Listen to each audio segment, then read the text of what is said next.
미국 트럼프 정권의 베네수엘라 마두로 대통령 체포에 이어서 유엔 산하 기관 등 66개 국제기구에서 탈퇴하겠다는 각서에 서명을 하며 지정학적 긴장감이 지속되고 있습니다. 이런 상황에서 암호화폐 시장은 앞으로 어떤 영향을 받고 어느 방향으로 흘러가게 될지 시장을 둘러싼 이슈와 거래 흐름을 자세히 살펴봐야겠습니다. 자세한 소식 전해줄 두 기자 나와 있습니다. 톱데일리 강승혁 기자 그리고 블록체인 투데이 이윤주 기자 어서 오십시오.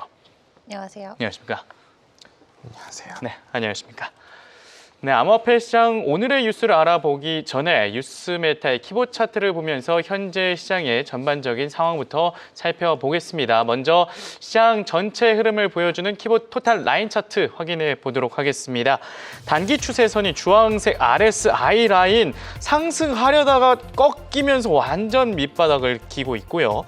장기 추세선이 초록색 시그널 라인도 힘을 못 받고 있습니다. 계속해서 아래에서 횡보하고 있다는 점 참고하시면 좋을 것 같고요. 장단기적으로 그래서 하락 시그널을 보여주고 있다 이렇게 보시면 될 것 같습니다. 다음은 비트코인의 시가총액 점유율을 뜻하는 비트코인 도미넌스 확인해 보도록 하겠습니다. 비트코인 도미넌스 현재 58.32%입니다.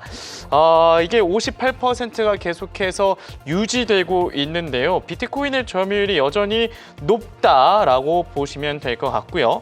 이어서 USDT의 시가총액 점유율을 보여주는 테더 도미넌스는 6.04%입니다.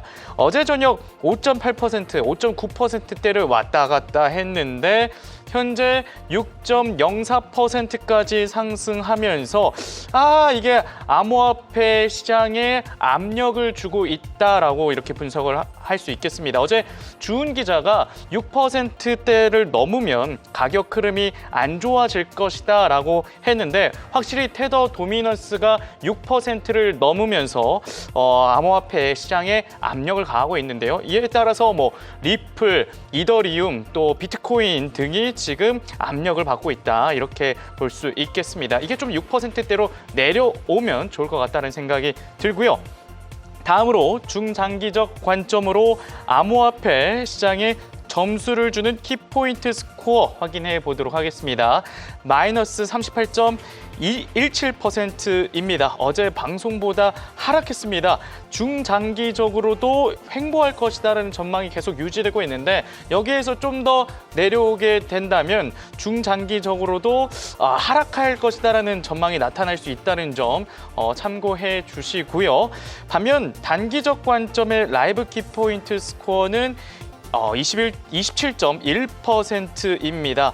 마찬가지로 단기적 관점으로도 상태가 좋지가 않습니다. 그래서 여전히 단기적 관점으로도 횡보할 것이다 라는 분석이 이어지고 있습니다.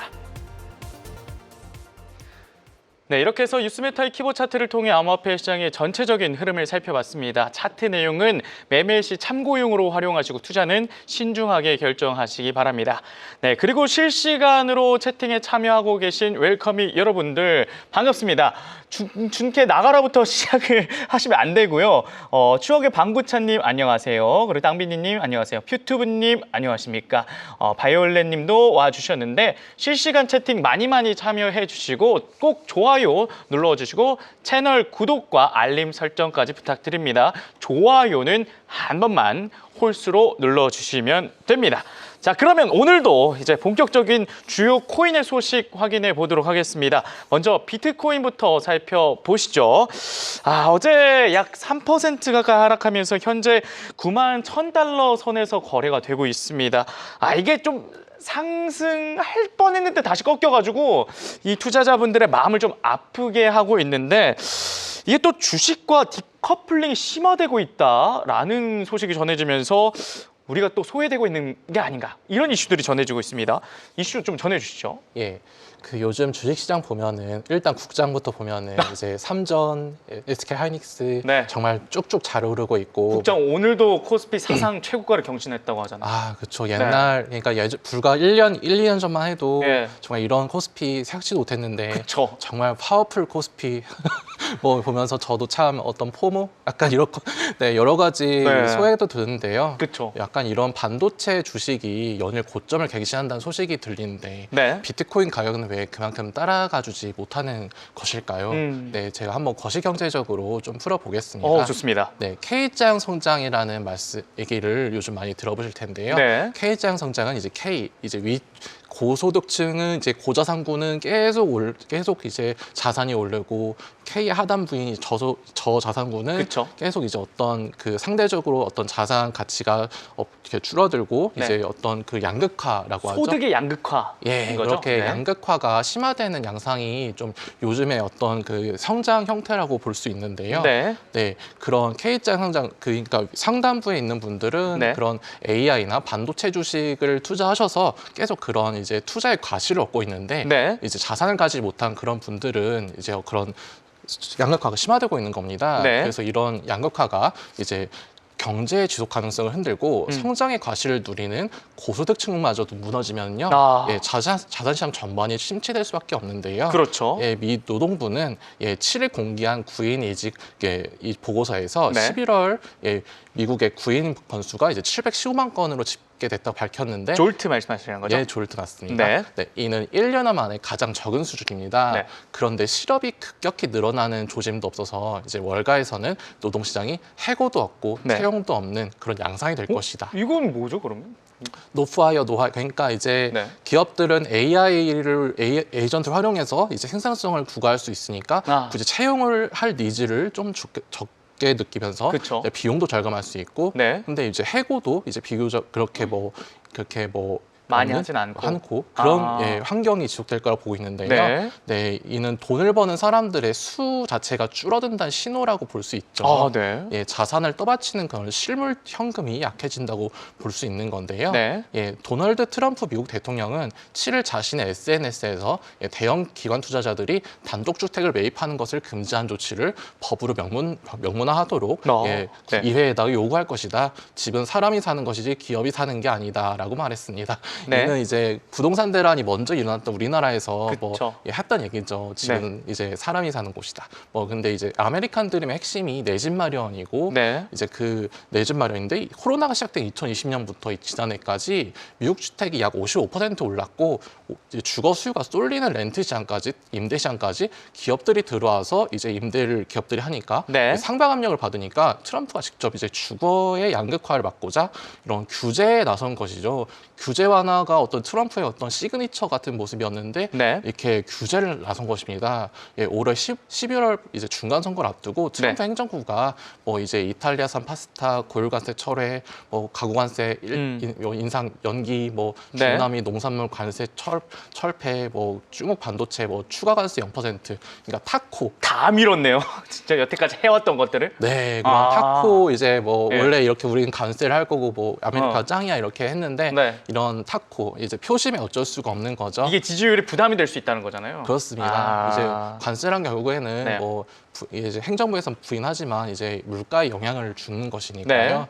네, 근데 이제 K자의 하단인 저소득층이 인플레이션, 물가 부담을 더 주지 않게서 그럼 기존 방침도 서서히 바꾸고 있는데 네. 그런데 이제 크립토 이제 규제 하나를 핵심으로 하는 트럼프 이제 행정부가 만약 표심을 얻지 못하면 어떻게 될까요? 네. 네, 코인텔레그래프에 따르면요, 네. 유명 헤지펀드 매니저인 레이 달리오는 인플레이션 우려로 인해서 2026년 중간 선거에서 미국 의회의 권력 균형이 민주당 쪽으로 기울을 수 있다.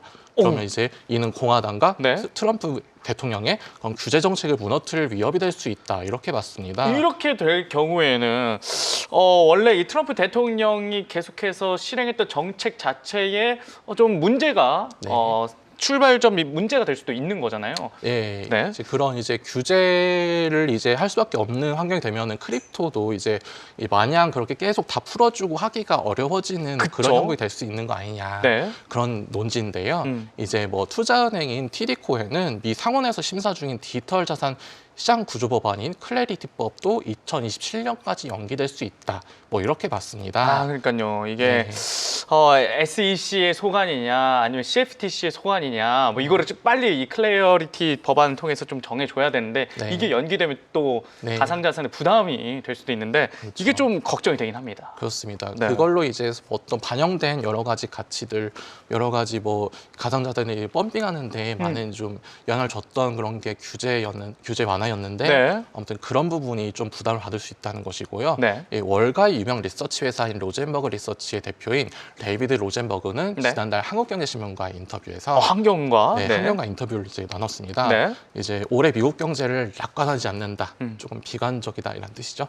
이 노동시장이 뚜렷한 균형을 조짐을 보이고 있는 가운데 네. 이제 기업의 AI 설비 투자분, 주식시장이 만든 부의 효과, 그러니까 상위 10%의 소비가 경제를 붙들고 있다 이렇게 지적을 했습니다. 네. 근데 미국 경제가 이렇게까지 주식시장에 의존한 적은 없는데, 근데 이제 주식시장이 조정이 되면 그 AI 그 기업들의 어떤 한계가 오면은 네. 이제 그런 버블이 꺼지게 된다면 그럼 상위권들의 어떤 자산에서 그걸 가치가 떨어지니까 네. 그럼 소비도 꺾일 수 있게 되고 그쵸. 그럼 그렇게 경제를 떠받들고 있던 지팡이 같던 그런 고소득층도 결국에 꺾게 되면 네. 그럼 경제는 급격히 취약해질 수 있다. 붕괴될 이런, 수 있다. 네, 분석을 내놨습니다. 근데 이게 만약에 진짜 AI가 거품이 아니라 성공을 하려면 결국 이 AI가 효율성을 만들어내 가지고 네. 미국 경제에 좀 도움이 되게 하면 결국엔 성공을 할 텐데 이게 만약에 거품이었다. 네. 이러면 진짜 큰 참사가 일어날 수도 있다라는 그렇죠. 분석이네요. 지금까지는 어떻게든 뭐 중간중간에도 뭐 이렇게 AI 거품 아니냐? 그냥 서로 투자해주고 서로 이제 땡겨주는 뭐 그런 그쵸. 건데. 코어 위브나 이런. 예. 네. 근데 AI 기업 관련된 기업들, 반도체 기업들이 어떻게 그 실적 나온 걸 보니까 네. 다 나름 잘 퍼포먼스 잘 나오고 있단 말이죠. 네. 그래서 어떤 거품론이 지금까지는 불식이 됐어요. 근데 이제 어떤 그런 AI 성능의 뭐 한계랄지 네. 뭐 이제 더 이상 뭐 와우 포인트가 없다고 하면은 어떤 거품론이라는 게 더 일어날 수 있는 것이고 뭐 그런 위험도 배제할 수 없다. 뭐 이런 분석이 나오는 그렇게 것이죠. 되면 암호화폐 시장에 좀 가격적으로 부담이 될 수도 있다. 이런 분석을 말씀해 주셨습니다. 네. 그리고 이번 주 내내 발표되고 있는 미국 경제 지표들이 좀 경제 둔화를 시사하고 있습니다. 네. 이렇게 되면 물론 내일 나오는 고용지표, 찐 고용지표죠. 이 고용지표가 나와봐야 할 텐데 이렇게 되면 금리 인하는 그래도 좀 필연적인 것 같은데 이럴 때 비트코인의 가치는 더욱더 높아질 수밖에 없다고요. 네, 좀 장기적으로 보면 그런 분석이 가능한데요. 네. 이제 노동과 소비 위축 등으로 인해서 미국은 좀 기준금리를 빠르게 인하할 것으로 전망이 됩니다. 네. 네, 이제 도널드 트럼프 미국 대통령의 경제 참모 출신인 스티브 마이런 연준 이사는 네. 연내 1%포인트가 넘는 공격적인 기준금리 인하가 필요하다 이렇게 밝혔는데요. 네. 기저 인플레이션이 이미 연준의 목표치인 2% 수준에 있다고 봤고, 근데 이제 마이런 이사가 한 말은 아니지만 트럼프가 앞서 말한 건 타코 덕분에 어떤 관세가 주는 그런 영향도 좀 줄어들 수가 있으면 이렇게 뭐 금리 인하를 하는데 네. 좀 부담이 줄어들 수가 있겠죠. 근데 마이런 이사는 대표적인 이 비둘기파 인사라 네. 이분 말대로 될 거라는 기대는 조금 안 해도 되지 않을까요? 뭐 근데 이제 연준의 그런 구성원들이 뭐 이제 점차. 네, 점차적으로 네. 뭐 이제 그런 금리 인하나 여러 가지 그런 경기 침체에 대한 시그널들을 인식을 하지 않을 수가 없고요. 네. 뭐 그래서인지 뭐 금리 인하에 대한 그런 가능성이나 기대감 그런 부분도 많이 올라오고 있는 그런 상황입니다. 네. 네, 그래서 뭐 금리가 내리니까 뭐 당장 비트코인 유리해진다 뭐 이렇게 말할 수는 없습니다. 그래요? 예. 보통 이게 연관이잖아요. 금리 인하하면 비트코인 올라간다. 네. 근데 그럴 수 없다. 이게 뭐 네. 그동안은 그냥 그게 통상적인 메커니즘인데 네. 이제 어떤 이제 경제 상황을 보면요. 시장 메커니즘은 왜 내렸는가를 이제 먼저 묻거든요. 그러니까 소비 붕괴, 뭐 고용 취약 등 뭐 이런 이제 내러티브가 위기 대응 목적으로 내리는 거다 하면은 단기적인 불안 요인으로도 이제 작용을 할 수가 있는 그쵸. 것이고요. 근데 그 대신 현재 상황에서 기준금리 인하는 어떤 비트코인이 필요한 그런 이유를 더 강화할 것이다 이렇게 분석을 할 수가 있습니다. 네. 예, 자산 격차가 커지는 핵심 원인은 이제 소득 차이 그 자체보다 자산 접근권의 차이로 이제 분석이 되는데요. 네. 중앙은행이 푼 돈이 먼저 금융 자산 시장으로 유입돼서 자산 보유층은 가격 상승 수혜를 보고서 근데 이제 비보유층은 생활비만 상승하는 것을 이제 칸티용 효과라고 부릅니다. 네. 예, 자산 격차가 커질수록 부동산은 자본력, 주식은 정보력, 뭐 채권은 인플레에 취약한 그런 진입장벽이 더 높아지는데요. 네. 그래서 환경 TV가 이렇게 정보를 더 이제 많이 제공하면서 예, 이제 부의 어떤 고른 이제 민주화 뭐 그런 부분을 그쵸. 이제 또 이제 얘기하는 건데요. 정보 격차를 줄여주는. 그렇습니다. 네. 이미 이제 앞서 말한 대로 돌아오면은 이미 가진 사람들이 더 유리하다는 게 그런 칸티용 효과의 어떤 그런 골자입니다. 네. 네, 비트코인은 공급량이 2,100만 개로 고정돼 있고 뭐 정치, 선거, 로비로 뭐 발행 추가 발행, 뭐 증액이 불가하고 그렇죠. 누군가가 구제하기 위해서 뭐 룰 자체를 바꿀 수가 없지 않습니까? 네. 그런 자산 격차 사회에서 이런 규칙이 안 바뀌는 자산은 되게 희귀하다 이렇게 볼 수 있습니다. 네. 당장 뭐 석유만 하더라도 이제 베네수엘라에서 뭐 석유를 이제 미국에서 가져다가 이제 다 판다고 하잖아요. 네, 세계에다. 뭐 네. 이거를 뭐 유가를 낮출 수 있을 것이다 뭐 이렇게 얘기하는데 네. 근데 뭐 산유국들이 우리 감산할 거야 하면은 다시 상방이 돼서 그렇죠. 이제 어떤 인플레이션에 부담이 될 수도 있지 않겠습니까? 각국의 입장에 따라서 이 네. 가격이 변화가 되는데. 예, 네. 그런 비근한 예로 그렇게 자산이 어떤 정치적 상황에 따라 달라지는 경우도 많은데 네. 비트코인은 그렇지가 않다라는 겁니다. 이제 기관이 더 빨리 돈을 받는다고 해가지고 네. 뭐 비트코인을 무조건 더 싸게 산다. 뭐 이렇다고는 또 말할 수가 없기 때문에 그렇죠. 칸통 효과의 상대적인 외부에 있다라고 볼 수가 있는 겁니다. 지금 JP 모건이나 그런 월가 기관들이 크립토에 자본을 투하하는 이유이기도 하고요. 네. 그래서 비트코인을 단순한 위험 자산이 아니라 자산 격차와 화폐 신뢰 논쟁 속에서 가치 저장 수단으로서 강력한 대안으로 인식을 확대할 필요가 있다. 이런 분석입니다. 그리고 뭐 최근에 금값이 많이 오르긴 했지만 뭐 중국에서 금이 더 많이 나고 있다라는 이야기도 있기 때문에 비트코인이 확실히 더 희소성 있는 가치를 지닐 수 있겠다 이런 말씀에 더 원인이 이유가 근거가 되는 것 같습니다. 이렇게 해서 비트코인까지 저희가 살펴봤고요. 쭈 기자. 비트코인의 온체인 데이터를 좀 살펴볼 텐데 비트코인이 2024년 4월과 좀 비슷한 구조를 띠고 있다고요. 이게 하락세가 시작됐다는 신호인가요? 네, 지난 4월에 밟았었던 지지선을 똑같이 밟아주고 있다. 아. 지지를 받고 있는 구간에 다시 들어왔다. 네. 이렇게 조금 이해를 해보시면 될 것 같은데요. 지난 4월에도 비트코인이 이제 반감기 기준으로 우리가 확인해보는 AVWAP 지표에서 지지를 받았었던 적이 있습니다. 네. 지금도 동일한 구간에서 똑같이 가격이 위치해 있습니다. 바로 9만 달러 부근이죠. 이때도 하락이 보통은 이제 나오려면은 지지를 뚫고 아래로 내려가야 되는데 당시에도 지지를 받아주면서 추가적인 상승이 나왔는데 이번에는 작년과 조금 다른 모습이 있다면 지금 하락장에서는 오히려 매도의 물량이 조금 더 많이 쌓이고 있다라는 거예요. 네. 무엇보다도 장기 보유자들의 물량이 좀 증가가 되면서 네. 매도자 영향력이 우세 국면에 있다. 그래서 작년에 해당 구간이 있을 때는 그래도 장기 보유자들이 매수하는 포지션에 많이 놓여 있어서 해당 부분이 지지로 역할이 됐지만 네. 지금은 장기 보유자들이 매도하는 구간에 있기 때문에 추가적인 하락에 대한 가능성이 있을 수 있다. 그래서 가격은 같은 가격에 있지만 네. 온체인 환경이 그 당시랑은 달라졌다라고 생각을 해보셔야 될 것 같습니다.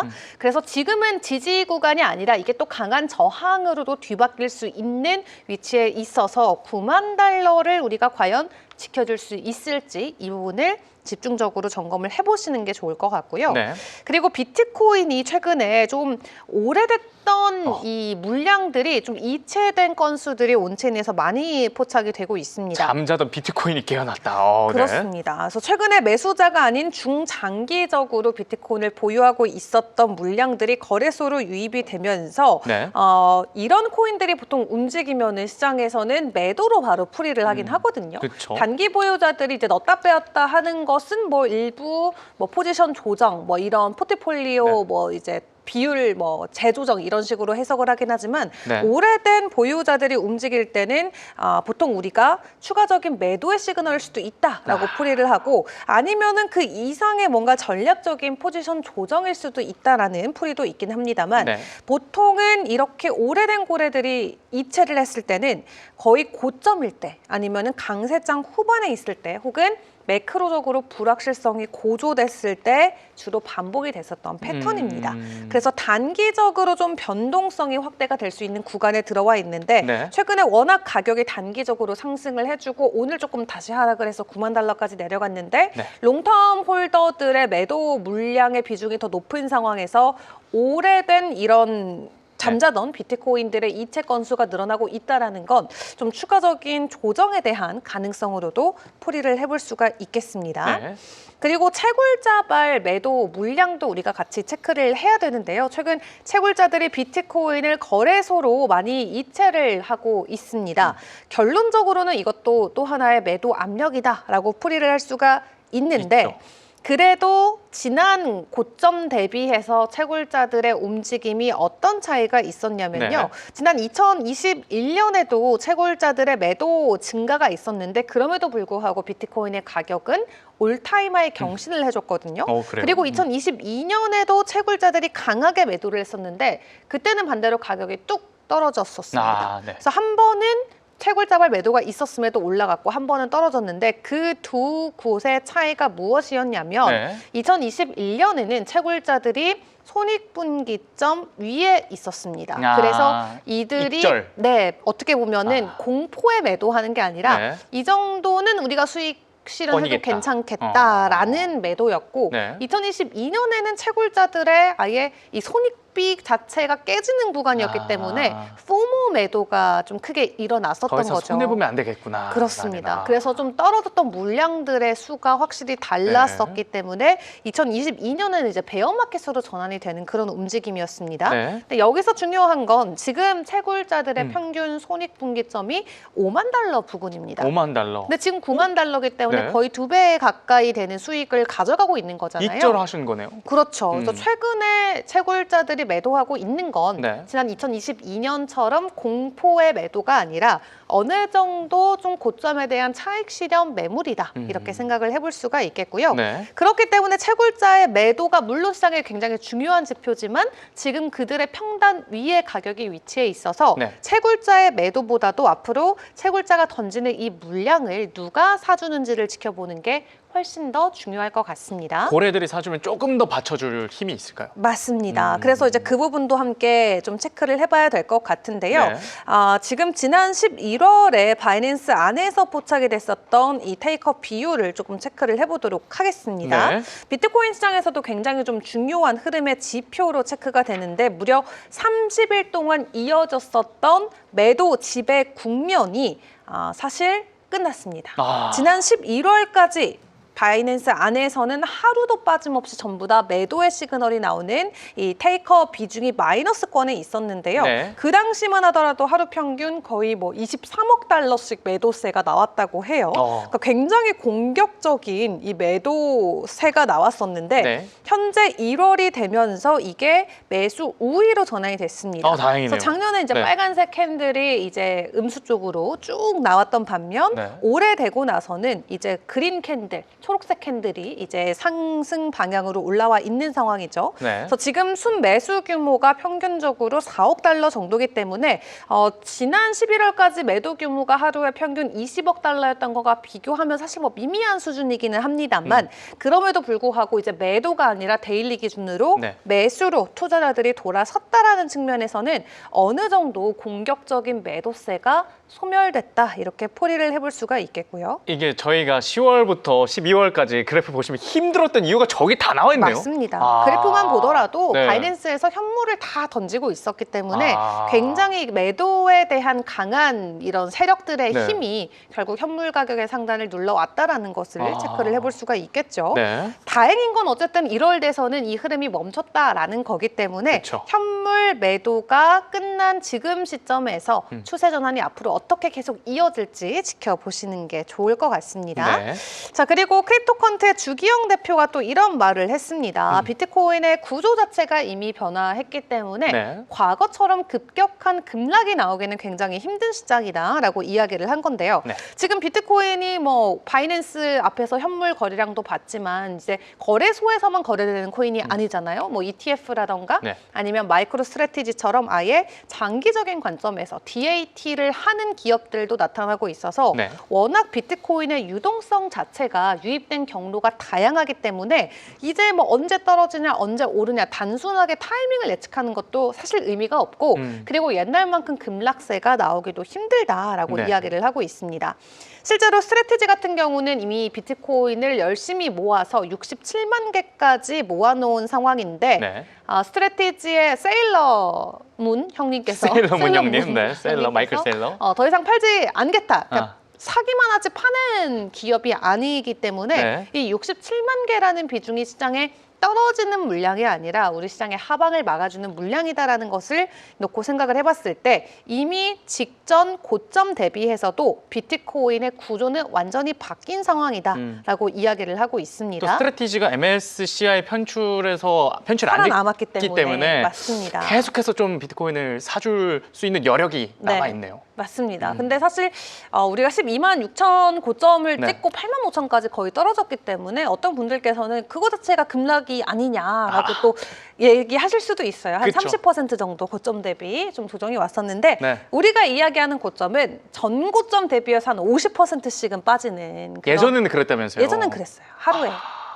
심지어 하루에 빠집니다. 하루에요? 30%가 막 우리는 그거 2달 정도 거쳐서 30% 빠진 거였는데 네. 보통은 딱 뭔가가 이슈가 탁 터지면 이제 어. 고점 대비 막 30%씩 이렇게 빠지던 시절이 있다 보니까 네. 주기영 대표가 이야기하는 것도 이런 부분입니다. 음, 과거처럼 고점 대비해서 막 50% 갑자기 반토막 나고 음. 그런 일은 이제 더 이상 없을 것이다. 근데 이거는 이분이 이야기하지 않더라도 아마 앵커님도 그렇고 저도 그렇고 모두가 그냥 상식적으로 네. 당연히 그러겠지라고 생각을 할 것 같아요. 근데 그만큼 시즌이 지나오면서 네. 비트코인의 본질, 이 코어 밸류 자체가 계속해서 발전해 왔다라는 거기 때문에 네. 물론 장기적인 관점에서의 약세 흐름이나 뭐 지지부진하게 조금 횡보한다든가. 횡보하는 횡령보 씨가 나올 수는 있겠습니다만 네. 그럼에도 불구하고 네. 과거와 같은 급락은 없기 때문에 우리가 그런 부분에서는 안심을 해볼 수 있겠다 말씀을 드릴 수 있을 것 같아요. 지지 기반이 좀 탄탄해졌다. 맞습니다.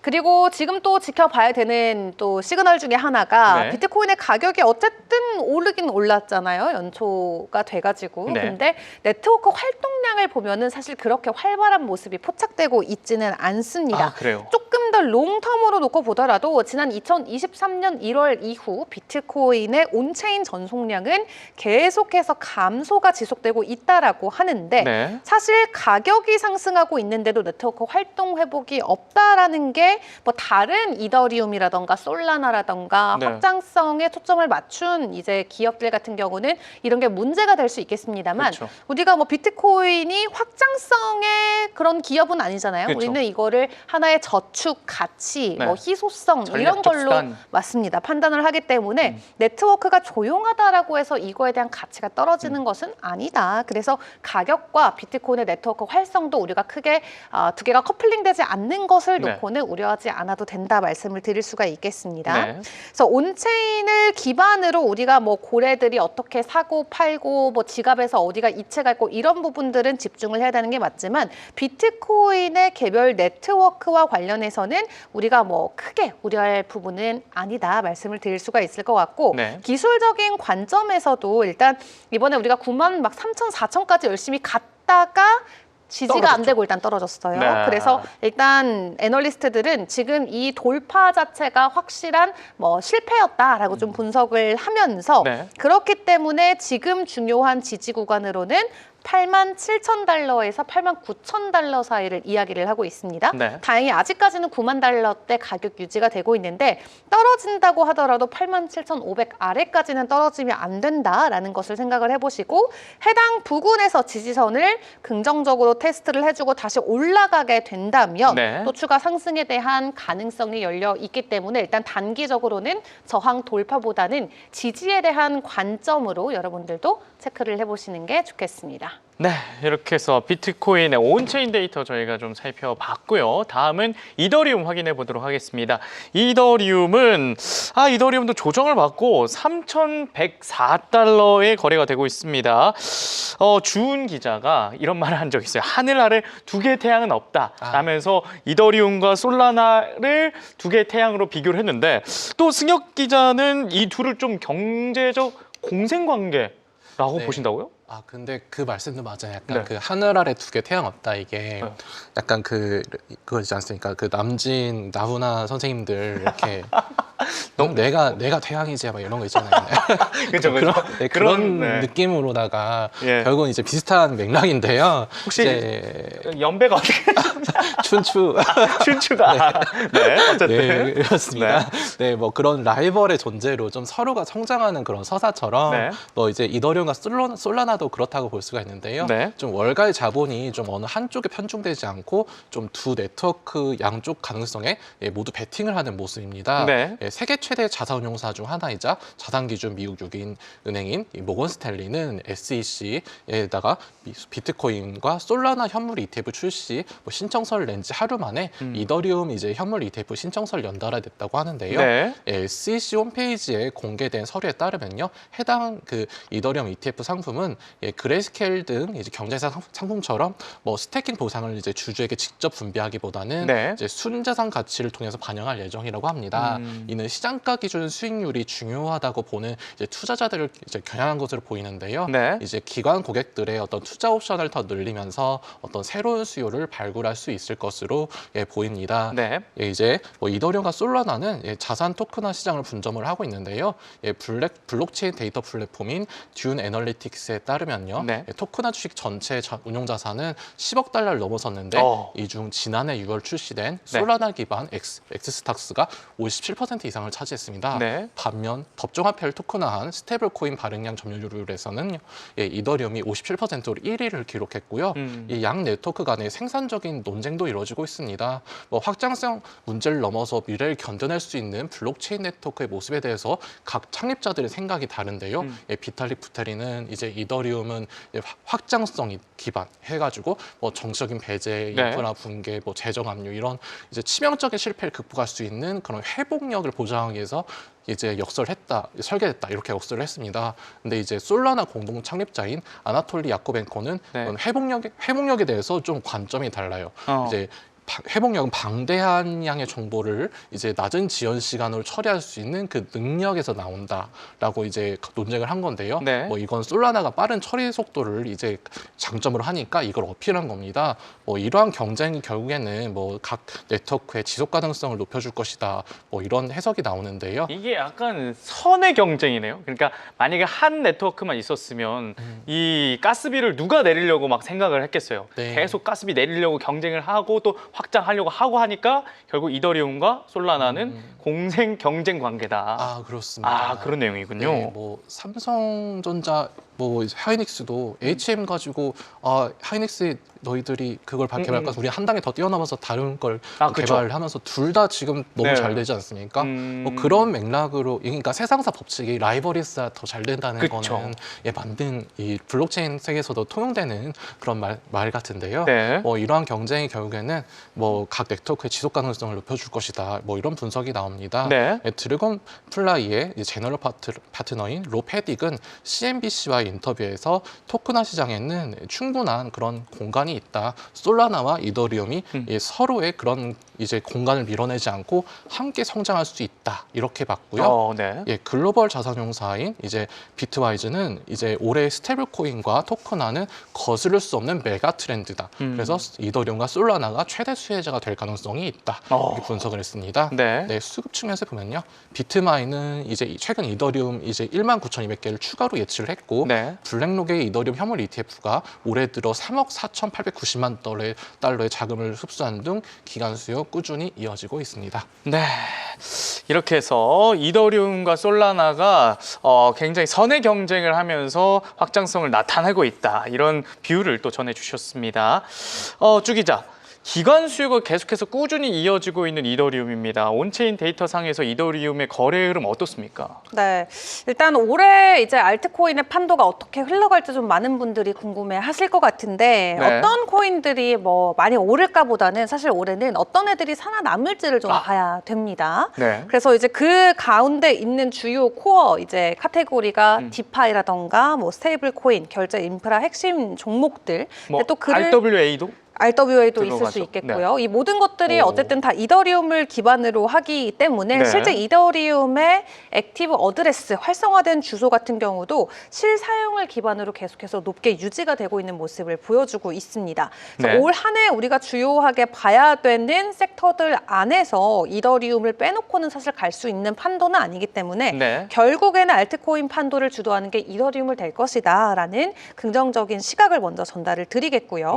그리고 이더리움 시장이 지금 어떤 상태인지를 또 보여주는 한 지표가 있는데 바로 이 미시련 손익 지표입니다. 네. NUPL이라고 부르죠. 네. 지금 바이낸스 기준으로 이더리움의 이 NUPL 지표가 약 0.29로 체크가 되고 있습니다. 가격은 3,300달러 근처에서 거래가 되고 있는데 네. 이 숫자가 의미하는 건 사실 간단합니다. 이 대부분의 이더리움 보유자들이 수익 구간에 있기는 하지만 아직 너무 많이 벌어서 막 팔고 싶어 미치겠다 이건 아니라는 거예요. 그렇죠, 그렇죠. 그러니까 수익은 수익이지만 애매해. 그냥 조금 먹었다, 조금 먹었다, 조금 먹었다. 조금 먹었다 정도 수준이어가지고 네. 아직은 시장에서 매도에 대한 시그널이 아니라 추가적인 더 큰 이익을 기다리는 사람들의 구간이다라고 생각을 해보시면 될 것 같아요. 물량을 안 내놓겠네요, 이분들이. 네, 그래서 과거 데이터를 보면은 이 NUPL 지표가 0.2에서 0.4 사이에 있을 때 시장이 보통 기다리는 장세였거든요. 근데 네. 지금이 딱 그 사이에 들어가 있기 때문에 0.29. 어떻게 보면은 뭐 관망처럼 더 오르겠거니 하고 이제 비나이다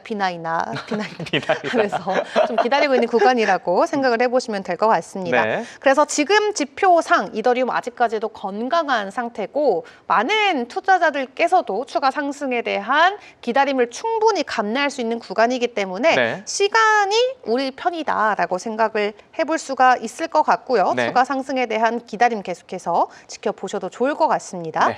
자, 그렇다면 가격적인 측면에서는 또 어떨지 봐야 될 것 같은데 지금 이더리움이 주봉 기준으로 봤을 때도 굉장히 중요한 구간에 들어와 있다라고 합니다. 지금 이더리움의 가격이 3,100달러 부근인데 가격은 크게 움직이고 있지는 않은 상황에서 사실 온체인적으로 지표가 막 그렇다고 엄청난 강세를 또 가리키고 있는 것은 아니라고 해요. 네. 그래서 지금 구간에서는 일단 채널의 이 추가적인 상승이든 하락이든 일단 이 채널 한번 형성된 거를 잘 지켜주는 게 굉장히 중요한데 채널 하단이 3,100달러 부근을 지지받고 있어서 해당 부근에서 추가적인 스퀴즈가 나오지 않게끔 네. 채널 안에서의 우리 주은 기자들 이야기하는 회오리 감자, 회오리 감자. 말면서 올라가는 회오리 네. 감자가 나와줄 수 있을지 일단은 계속 지켜봐야 될 것 같습니다. 네, 이렇게 해서 이더리움 차트 분석까지 저희가 살펴봤습니다. 다음으로는 리플 XRP 확인해 보도록 하겠습니다. 아직 그래도 다행히 2달러 위에서 지지를 하고 있는 XRP입니다. 네, 현지 날짜로 어제였죠. 이 트럼프 일가의 월드 리버티 파이낸셜이 미국 은행 인가를 신청했다는 기사가 났습니다. 네. 인가를 받게 되면 달러 연동 스테이블 코인을 직접 발행하고 또 보관할 수 있다면서요? 아, 그렇습니다. 네. 이게 신탁은행의 그런 기능인데요. 이제 리플의 그동안 상승 트리거로 작동했던 요인으로 뭐 ETF 상장, 뭐 자체 스테이블 코인의 네. 어떤 수요 확대도 있지만 이제 하나가 이제 은행면의 승인이었거든요. 네. 근데 이 중 하나인 이제 은행면 관련해 가지고 트럼프가 아주 강력한 어떤 파워를 가진 그런 그쵸. 분이 숟가락을 얹었다 하면은 좀 이렇게 뭔가 경쟁이 될 수 있지 않겠습니까? 다른 은행들도 막 예, 할수 지금 있고, 은행들도 막 이렇게 지금 이렇게 블록체인 프로젝트에 이런 은행들의 권한을 주면 안 된다 이렇게 하는데 근데 트럼프가 어떤 파워가 들어가는데 네. 좀 이렇게 사업이 좀 잘 될 수 있을 것 같다 뭐 이런 전망도 나오고요. 네. 아무튼 그래서 이제 월스트리트 전원을 따르면요, 뭐 트럼프 일가가 주도하는 디지털 자산 프로젝트인 월드 리버티 파이낸셜이 이제 그런 말씀대로 이제 신규 은행 설립 인가를 신청을 했고, 네. 예, 이제 뭐 남의 자산을 좀 공식적으로 보관할 수 있고 관리할 수 있는 면허인 신탁은행 보유하면 네. 스테이블 코인 그리고 그런 자산 토큰화 사업을 자체 인프라 안에서 처리를 할 수가 있죠. 그래서 리플의 스테이블 코인인 RLUSD는 현재 시가총액이 1조 9천억 원, 그리고 이제 월드 리버티 파이낸셜의 스테이블 코인인 USD1은 4조 9천억 원 규모로 더 3조 원 규모가량 앞서가는데요. 네. 최근 월드 리버티 파이낸셜의 거래 거버넌스 제안서에는 언락된 토큰 공급량 중 5% 미만을 인센티브 프로그램 자금으로 할당해서 USD1의 도입 속도를 높이자 이런 제안을 내놨습니다. 네. 예, 이제 우리 네트워크의 영향력과 효용성, 경제 활동의 어떤 이제 그걸 키우기 위해서 공격적인 자본 지출이 필요하다는 것입니다. 네. 예, 프로젝트 커뮤니티에는 초기 반대 여론이 있었는데요. 그래도 이제 77%의 찬성으로 제안을 통과시켰다고 합니다. 네. 리플은 연 3조 달러의 어떤 이제 거래를 처리하는 히든로드를 인수를 해서 뭐 전통 금융의 기술력을 이제 접근을 해가지고 스테이블 코인을 도입 확장하려는 전략을 펴고 있는데요. 네. 근데 이제 그 트럼프과의 어떤 물량 공세를 막아낼 수 있을지 이런 부분이 주목이 됩니다.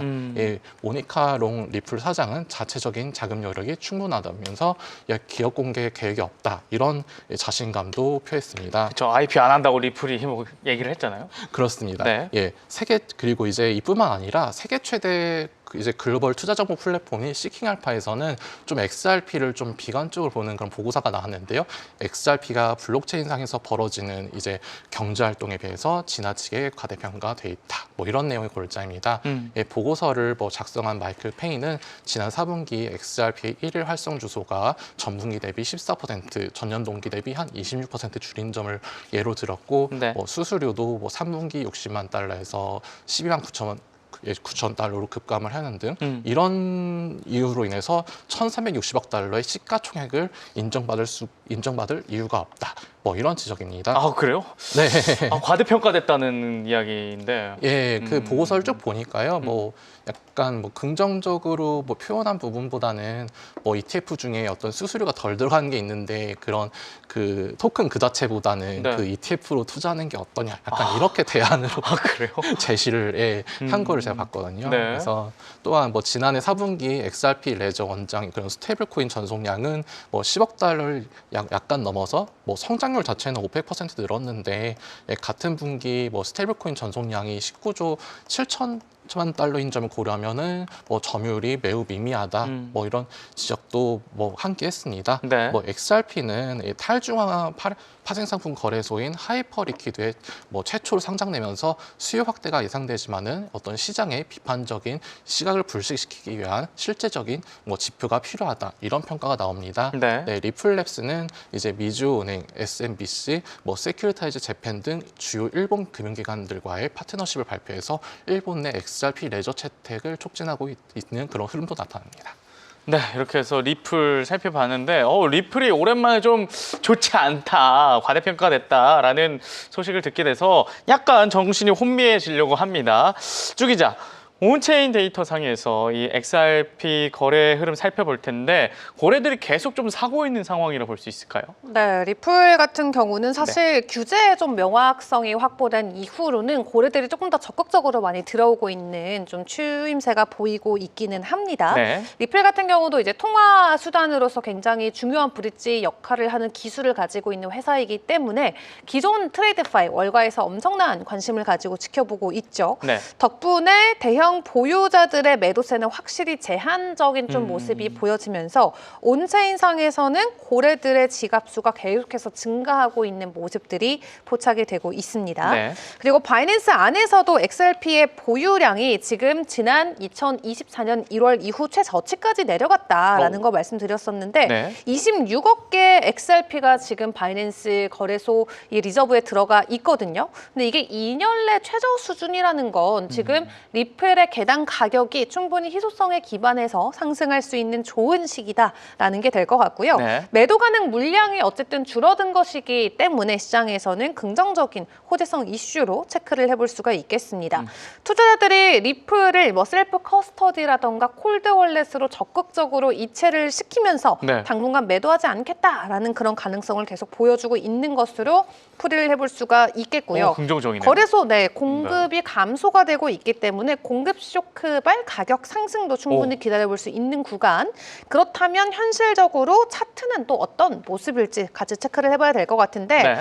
주요 하락 추세 저항선을 계속해서 테스트하고 있기는 합니다. 지금 쭉 내려오는 구간에서 이 저항 구간인데 여기에서 상승을 해줄 수 있을지를 봐야 되지만 과거 동일한 구간에 늘 강한 매도세가 나왔었던 만큼 그렇네요. 상승보다는 좀 하락에 대한 가능성이 나올 수도 있겠다라는 것의 가능성을 열어둬야 될 것 같고 네. 최근에도 지금 리플이 오늘만 6% 정도 좀 조정이 나오면서 다시 2.1달러대까지 내려온 상황인데 일단 이 아까 보셨던 저항선 추가적으로 돌파하기 전까지는 추격하기에는 조금 리스크가 높은 구간이다. 그래서 구조 전환이 먼저 나오고 나서 안정적으로 저항선이 지지로 바뀌었을 때 우리가 좀 공략을 해보는 게 좋겠다 말씀드릴 수가 있겠습니다. 리플은 현재 확실하게 이 저항선 때문에 살짝 꺾일 수밖에 없는 구조인데 이게 지지선으로 바뀌면 더 상승할 수 있다라는 분석까지 저희가 살펴봤습니다. 자, 이렇게 해서 주요 코인의 이슈와 온체인 데이터를 통해 본 이번 거래 흐름 자세히 살펴봤습니다. 전해드린 내용은요, 참고로 삼아주시고 투자 결정은 신중하게 내리시길 바랍니다. 네, 이어서 특이점이 포착된 코인을 소개하는 시간이죠. 코인 레이더 지금 바로 시작합니다.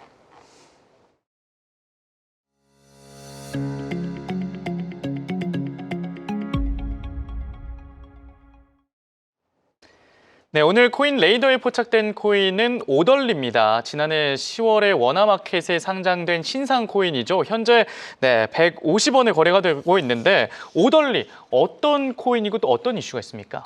네, 오덜리 네트워크는 이제 여러 네트워크의 어떤 이제 유동성을 네. 하나의 주문장으로 통합을 해가지고 탈중앙화 거래소 DEX라고 하죠. DEX가 본연의 투명성을 구현하면서도 뭐 손쉽게 중앙화 거래소와 유사한 성능의 이제 거래를 구현할 수 있도록 하는 것을 목표로 하고 있습니다. 네. 따라서 탈중앙화 거래소의 점유율 확대가 이제 결국은 오덜리 어떤 시세나 여러 가지 뭐 이제 수급에 중요하다 볼 수가 있는 건데요. 네. 탈중앙화 금융인 디파이가 확장되면은 이제 오덜리도 좀 긍정적인 영향을 볼 수 있다 이렇게 분석이 됩니다.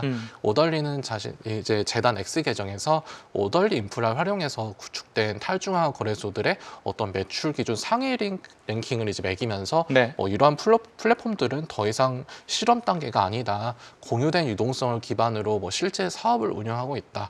뭐 이렇게 적극적으로 이제 자기들 사업을 어필하고 있습니다. 네.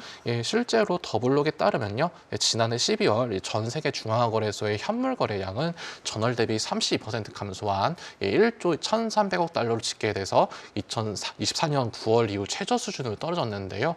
탈중앙화 거래소 역시 12월 총 거래량이 2,450억 달러로 전월 대비 20% 감소했습니다. 네. 근데 이제 감소폭 절대량이 이제 중앙화 거래소보다는 더 적은 만큼 전체 크립토 거래에서 탈중앙화 거래소가 차지하는 비율이 12월 17.95%로 1년 전 10.32%보다 유의미하게 상승한 그런 흐름은 좀 눈여겨볼 만합니다. 네. 근데 이 오더리 네트워크가 좀 활성화되려면 탈중앙화 거래소가 좀 더 대중화돼야 된다. 네. 이런 거죠? 지금은 그러니까 중앙화 거래소, 바이낸스, 코인, 베이스, 이제 업비트, 이렇게 중앙화 거래소에서 토큰을 그냥 이제 현금으로 주고 사고 팔고 이렇게 많이 하잖아요. 이제는 디파이 예전에 한 3, 4년 전에 디파이 많이 네. 붐업이 일었을 때처럼 네. 이제 그런 흐름들이 더 이제 나타난다고 하면은 오덜리도 좀 긍정적인 영향 받을 수 있을 것 같습니다. 네, 이렇게 해서 오더리 관련 이슈와 어떤 코인인지 살펴봤는데 은주 기자, 오더리 기술적 분석으로 볼 때 어떻습니까? 네, 사실 고점 대비해서 이미 한 80% 넘게 하락을 한 상황의 코인이고 그래요? 출시된 지는 사실 그렇게 오래되진 않았습니다. 네. 지난 24년 9월에 처음에 상장한 이후에 현재 사실 이렇다 할 만한 좀 고점을 보여주지 못한 채 가격이 하단에서 계속 머물러 있는 상황인데요. 네. 중요하게 일단 봐야 되는 하방 주요 지지 구간 현재는 0.1달러로 나와 있는데 지금 오늘 기준으로 가격이 한 5% 정도 추가 하락이 나오면서 네. 해당 지지가 이미 깨졌습니다. 0.09달러에 위치해 있어서 만약 0.09940달러가 이탈이 되게 된다면 네. 추가적인 하락이 나올 수 있다라고 했기 때문에 이미 5% 정도 조정이 나오고 있는 현재 시간 기준으로도 추가 하락에 대한 가능성은 열려 있다라는 거 말씀을 드려야 될 것 같습니다. 네. 다만 0.09940을 우리가 지지를 받고 올라간다면 아주 단기적으로지만 롱에 대한 가능성도 있다라고 하니까 지지와 저항 구간 잘 체크를 해보시는 게 좋을 것 같고요. 네. 완전히 채널에 대한 관점이 바뀌기 위해서는 0.15105달러를 돌파하는 게 중요하다고 합니다. 해당 구간에 대한 상단 돌파 이후 유지가 된다고 하면은 추세 자체가 조금 다시 한번 상승으로 전환이 될 수 있는 만큼 현재 우리가 어떤 위치에 있는지 여러분들께서도 잘 체크하시고 전략을 세워보시는 게 좋겠습니다. 네, 이렇게 해서 오더리 온체인 데이터 분석과 차트 분석까지 저희가 살펴봤습니다. 네, 오늘 강승혁, 이은주 기자가 준비한 소식 모두 전해드렸습니다. 사실 우리가 새해 랠리 막 기대감 좋았잖아요. 근데 아직 우리 이 한국으로 음력으로는 아직 새해가 아니니까 새해 랠리가 조금 더 이어졌으면 좋겠다는 바람을 한번 가져봅니다. 네, 저희는 내일 다시 찾아오도록 하겠습니다. 오늘도 시청해 주신 여러분 고맙습니다.